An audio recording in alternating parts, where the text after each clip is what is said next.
So, hi guys! Good morning! Ngayon meron tayong pag-uusapan ulit. Yes, merong post si Kuya RC Supremo patungkol sa mga re-uploader na walang mga konsiderasyon. Ayun. Actually, this is a common problem simula pa noon dahil meron talagang mga re-uploader na ang tigas ng panga. Hindi talaga sumusunod sa simpleng pakiusap. Yung tipong ano ba, yung isipin muna nila na ay kaka-upload lang ni Dodong or ni Ilangga, baka after 24 hours naman kahit papano, 'di ba, maghintay, hindi yung kaka-upload lang kukuha agad. 'Di ba? So sa post ni Kuya RC, sabi niya, mga uploader na hindi tumulong kay Ruel of Malalag, ingat kayo, isa-isahin ko kayong lahat. Sobra na kayo, kami ingat na ingat. Tsang kami sa mga picture lang kayo, takas ang may-ari ng hapay ang views, kamo hayahay humanda kayo. So guys, kung magla-live si Kuya RC, lalo na sa mga Rochelle fans, ay suportahan nyo si Kuya RC kasi isa yan sa mga bumakbak sa mga pasaway, 'di ba? So, katulad na nga ni Chari.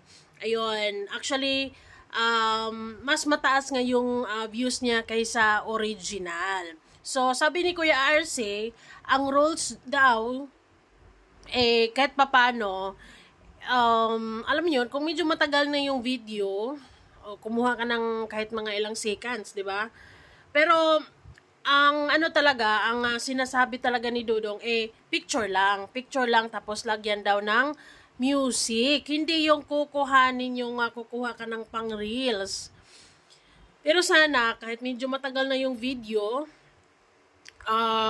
ilagay nyo naman yung link kung saan mapapanood yung full video. Hindi yung bahala na, basta na siguro na yung ano nyo, yung upload nyo, di ba? Walang credit to the owner kung kanino to mapapanood, kung ano, ganito, ganyan, di ba? Anyways, yan ang problema ngayon dahil simula pa noon, marami na talagang mga re-uploader at talagang kahit anong pakiusap, hindi talaga nakikinig, 'di ba? So, sana merong mga reactor dyan sa community na magko-call out ng mga to para naman mahiya naman, 'di ba? At hindi laging gagawin yung kukuha na lang ng kukuha. Walang walang kapagod-pagod, hayahay ang buhay.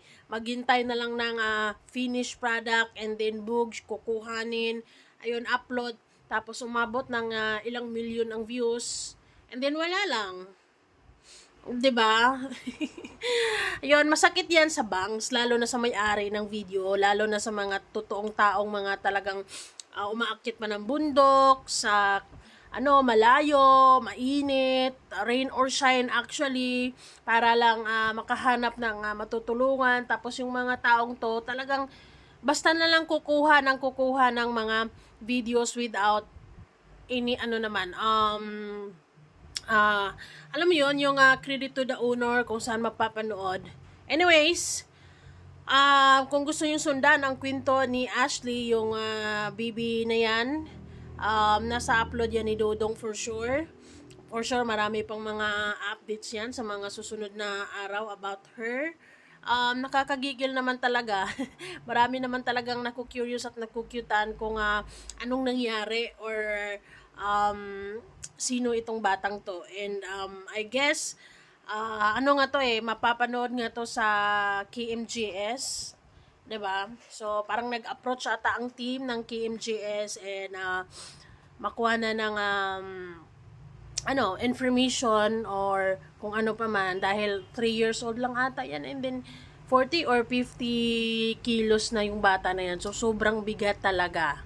'Di ba? Maybe kailangan niya ng help or medical attention, or sa tingin ko naman okay naman siya. Pero yung lang niya, yung health lang niya or yung pagiging obese. Obese na siguro ang tawag niyan, 'di ba? Kasi sa murang edad ganoon na siya kabigat, baka mahirapan siya paghinga. Anyways, 'yun. Sana din sa mga sa mga Rochelle fans, kapag nakakakita kayo ng mga ganitong tao, yung mga re-uploader, kayo na mismo sawayin nyo din. Na sana naman maghintay naman sila ng at least 24 hours, kukuha lang sila ng at least 10 seconds, and then ilagay man nila yung link ng full video, or ipopromote man nila yung taong kung sino ang original, 'di ba? Kaso, wala pakapalan lang talaga ng face dyan 'di ba? Basta yung iba maghihintay lang ng finished product, and then ayun, kukuha na lang sila ng kukuha, and then may pang content na sila. Ganun lang. So sana suportahan niyo si Kuya RC kapag nagla-live 'yon, or babalik ata siya sa live. Pagla-live, lately mukhang hindi siya nakapag-live kasi busy siya. Although active naman siya sa FB sa pagpo-post, calling out this kind of mga content creator ko, no. If you really wanted to become a real content creator, wag kayong mag-re-upload. 'Di ba? Make your own videos para kung gusto niyo mas makilala pa, makilala niyo sarili niyong mukha, hindi yung yung mga ganyan, kasi pwede pang masisira yung mga pages niyo pagka nagkataon, 'di ba? Maari pang ma-claim 'yan. I don't know if pwede bang gawa ng action yan sa FB. Medyo mahirap kasi talamak ang mga taong nagnanakaw ng mga video sa FB. Hopefully FB will do kaukulang action tungkol sa mga re-uploader para naman mabigyan naman ng hustisya yung mga taong totoong gumawa ng contents, and then kumbaga yung views dapat lang na doon sa original na 'di ba, uploader. Pero anyways, baka dahil sa sobrang nag-viral talaga yung video na yan na upload ni Chari, doon din yan siguro napansin ng KMJS, 'di ba? Ganun. So, ayun, sana isa-isahin din ni Kuya RC sa pag-name drop yung mga pasaway dyan sa Rochelle para naman malesen. Diba? At least magkaroon ng konsiderasyon sa taong totoong naghihirap ng content. 'Di ba? At least 24 hours, 'di ba? Or at least 2 days, 'di ba? Napakabilis